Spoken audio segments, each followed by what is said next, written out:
Berikut ini adalah beberapa materi mengenai wawasan Wiyata Mandala, sekolah adiwiyata, dan usaha kesehatan sekolah. Jadi, apakah yang dimaksud dengan wawasan Wiyata Mandala? Wawasan Wiyata Mandala adalah cara pandang masyarakat sekolah terhadap sekolah sebagai satu kesatuan yang utuh dan bulat dalam segala aspek kehidupan sekolah. Diharapkan, dengan mengenal lingkungan sekolah dengan baik, siswa baru mudah beradaptasi dengan lingkungan sekolah yang baru, sehingga memudahkan pengembangan diri, pemecahan masalah, dan pencapaian cita-cita siswa. Nah, unsur-unsur wawasan Wiyata Mandala yang pertama adalah sekolah, kemudian kepala sekolah, guru dan orang tua siswa, warga sekolah, dan masyarakat sekitar.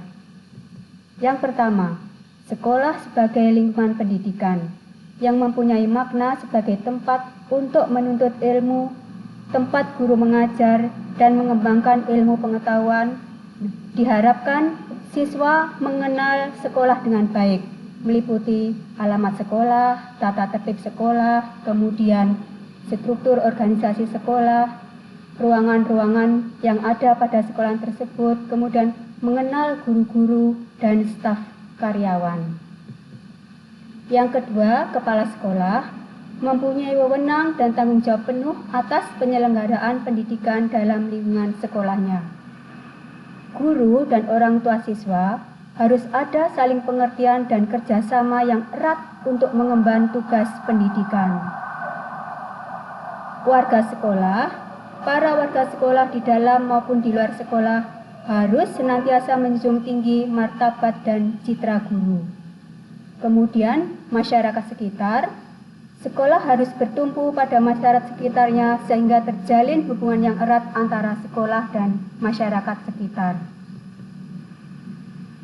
Ketahanan sekolah dalam wawasan Wiyata Mandala. Yang dimaksud dengan ketahanan sekolah di sini adalah kondisi dinamis sekolah dalam menghadapi permasalahan yang ada pada sekolah tersebut. Yang pertama harus dilakukan oleh siswa adalah menaati tata tertib sekolah. Kemudian yang kedua, menjaga nama baik diri sendiri, orang tua, keluarga, dan sekolah. Yang ketiga, menghormati kepala sekolah, guru, karyawan, dan warga sekolah lainnya. Keempat, belajar disiplin, teratur, dan terencana. Yang kelima, melaksanakan upacara bendera dengan tertib dan disiplin. Yang keenam, memelihara 7K yang sudah sering kalian laksanakan. Sekolah sebagai lingkungan pendidikan, tempat siswa belajar, guru mengajar, tempat menuntut ilmu, membina dan mengembangkan nilai-nilai agama, iptek, serta berbagai macam keterampilan siswa, tidak boleh digunakan untuk kegiatan yang bertentangan dengan tujuan pendidikan. Pada kesempatan ini, Ibu ingin mengenalkan Dewan Guru SMA Negeri Ngoro. Kepala sekolah kita adalah Bapak Sujiono. Dalam pelaksanaan sehari-hari, dibantu oleh para wakil kepala sekolah. SMA Negeri Ngoro mempunyai 4 wakil kepala sekolah. Yang pertama adalah Waka Kurikulum, Bapak Bahrul Udin, Waka Sarana Prasarana, Bapak Sujanto, Waka Kesiswaan, Bapak Sukemi, dan yang terakhir Waka Humas, Ibu Naning Muflihah. Berikut ini adalah beberapa kepala lab yang ada di SMA Negeri Ngoro. Kepala lab IPA dikomandani oleh Bapak Hadi Nurjayan. Bapak Hadi Nurjayan dalam pelaksanaan sehari-hari dibantu oleh beberapa koordinator lab IPA. Untuk lab fisika dibantu oleh Ibu Purwindari, lab biologi oleh Ibu Nuring Hanum Hadaninggar, lab kimia oleh Ibu Alivia Meta Dwairo. Untuk lab TIK dikepalai oleh Bapak Hindin Wahid Hidayatullah.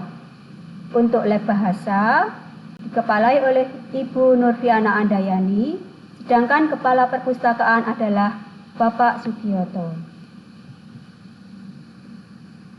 Berikut ini adalah beberapa dewan guru di SMA Ngoro. Yang pertama, guru PKN, ada Bapak Sukemi dan Bapak Abdul Muiz. Kemudian guru agama Islam, Bapak Khairul Waro, Ibu Desi Rahmawati, dan Bapak Ahmad Ghazali. Guru Bahasa Indonesia, Bapak Sugiyoto, Bapak Suyanto, dan Ibu Dea Septiani Jayanti. Kemudian untuk guru seni budaya, ada Ibu Krisna Trinur Titasari dan Ibu Anita Rodia.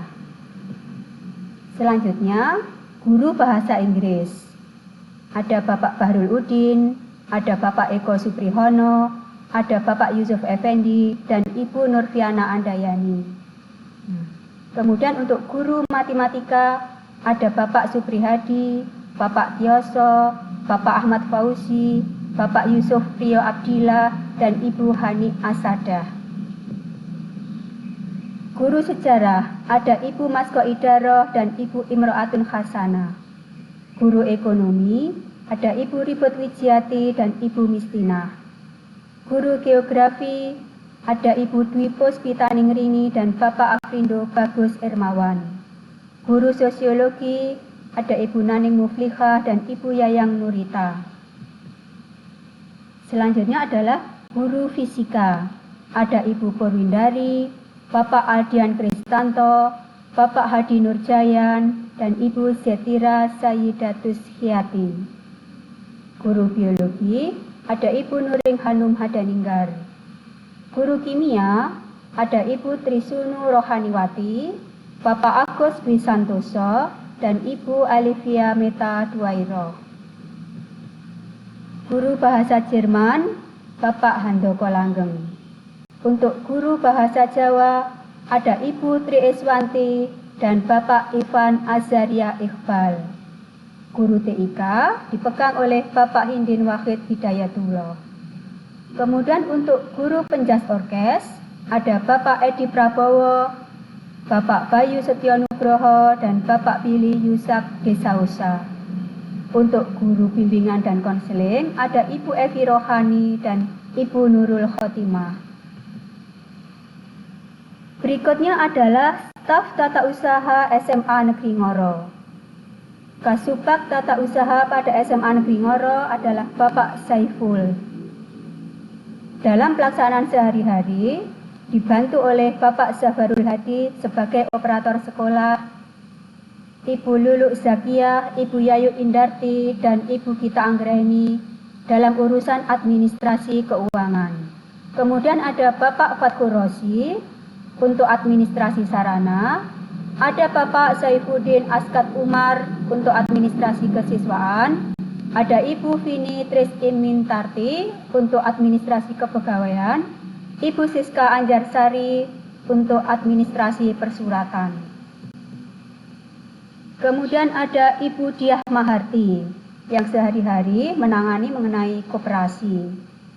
Untuk perpustakaan dibantu oleh 2 pustakawan, yaitu Bapak Agus Elias dan Bapak Hadi Saputra Zuhri. Kemudian untuk kebersihan sekolah dilaksanakan oleh para pramubakti, ada Bapak Sukani, Bapak Rohan, dan Bapak David Wijaya. Untuk keamanan sekolah ada Bapak Hudi dan Bapak Samsul Arifin. Pada kesempatan ini, Ibu juga ingin mengenalkan selayang pandang mengenai lingkungan SMA Negeri Ngoro, mengenai bangunannya dan ruangan-ruangan yang ada di SMA Ngoro. Kita awali dari gerbang depan. SMA Ngoro berada pada Jalan Kawi nomor 6, Ngoro, Jombang. Kemudian pada pintu masuk, kita disambut oleh masjid yang cukup besar. Di depan masjid, kita mempunyai kolam renang yang cukup bagus. Kemudian selanjutnya pintu masuk atau lobi. Pada lobi, di situ ditampilkan piala-piala prestasi yang telah diraih oleh siswa SMA Negeri Ngoro. Di situ juga ditampilkan mengenai daftar prestasi yang telah diraih oleh siswa SMA Negeri Ngoro. Juga daftar siswa yang telah diterima di perguruan tinggi negeri. Setelah itu, kita memasuki ruang kepala sekolah.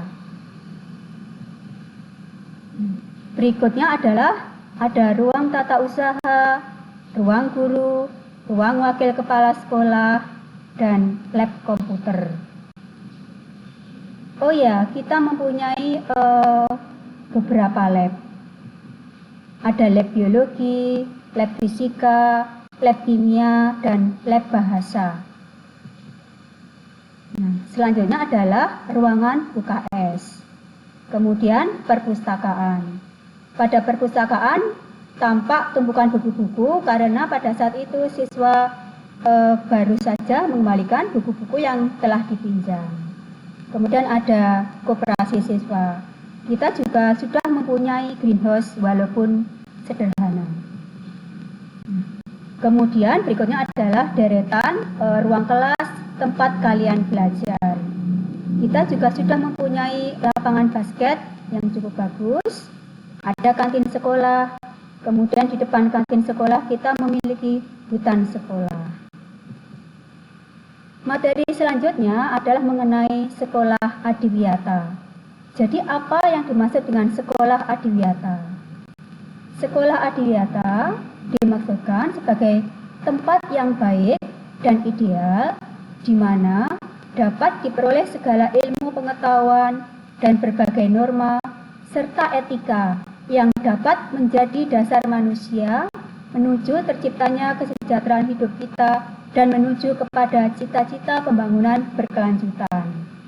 Hal itu untuk mewujudkan warga sekolah yang bertanggung jawab dalam upaya perlindungan dan pengelolaan lingkungan hidup melalui tata kelola sekolah yang baik untuk mendukung pembangunan berkelanjutan. Hal ini dilakukan secara partisipatif oleh seluruh warga sekolah dan berkelanjutan.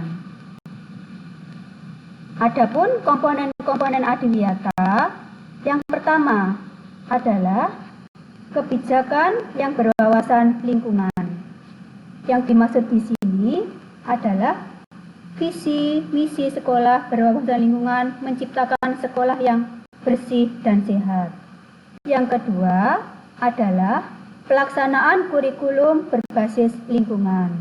Jadi, model pembelajaran harus memasukkan mengenai materi mengenai lingkungan. Kemudian juga diajarkan mengenai materi PLH. Dalam ekstrakurikuler juga memperingati mengenai hari-hari yang berkaitan dengan lingkungan. Yang ketiga adalah kegiatan lingkungan berbasis partisipatif. Nah, kegiatan lingkungan ini bisa dilakukan dalam ekstrakurikuler atau kokurikuler. Kemudian juga dilakukan aksi lingkungan baik oleh pihak sekolah maupun pihak luar sekolah. Yang keempat adalah pengelolaan sarana pendukung ramah lingkungan. Jadi sarana dan prasarana yang ada pada SMA Negeri Ngoro itu harus mendukung lingkungan yang sehat. Kemudian juga mengenai sanitasi sekolah. Kemudian juga mengenai pengadaan kantin sehat. Yang selanjutnya adalah mengenai usaha kesehatan sekolah. Jadi usaha kesehatan sekolah itu adalah usaha untuk membina dan mengembangkan kebiasaan dan perilaku hidup sehat pada peserta didik usia sekolah yang dilakukan secara menyeluruh dan terpadu. Hal ini bertujuan untuk menciptakan lingkungan kehidupan sekolah yang sehat, meningkatkan pengetahuan, mengubah sikap, dan membentuk perilaku masyarakat sekolah yang sehat dan mandiri. Nah, usaha kesehatan sekolah ini dilakukan oleh peserta didik, guru, orang tua, lembaga pendidikan, dan lingkungan sekolah. Ada 3 pokok program UKS atau dikenal sebagai Trias UKS. Yang pertama, sebagai pendidikan kesehatan. Nah, pendidikan ini bisa dilakukan secara intrakurikuler, berarti termasuk di dalam pembelajaran, atau dilakukan secara ekstrakurikuler, Berarti misalnya melalui program PMR, KRR itu. Kemudian yang kedua adalah pembinaan lingkungan sekolah sehat. Jadi UKS juga membina lingkungan sekolah supaya menjadi lingkungan sekolah yang sehat. Yang ketiga adalah pelayanan kesehatan. Jadi pelayanan di sini dilakukan secara komprehensif dan terpadu, bersifat promotif, preventif, kuratif, dan rehabilitasi. Peran sekolah dalam meningkatkan kesehatan memiliki peran penting untuk menciptakan dan meningkatkan kesehatan peserta didik. Nah, sebagai penutup, Ibu mempunyai tugas mandiri.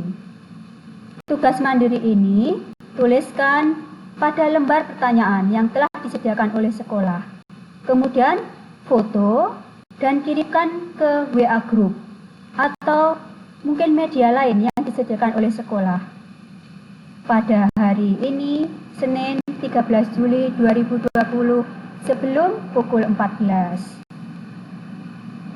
Yang pertama, dengan model pembelajaran jarak jauh seperti yang dilaksanakan saat ini, bagaimana usahamu untuk mengenal lingkungan sekolah dan teman-teman barumu? Upaya apa yang kamu lakukan untuk dapat belajar dengan baik dan mendapatkan hasil yang maksimal?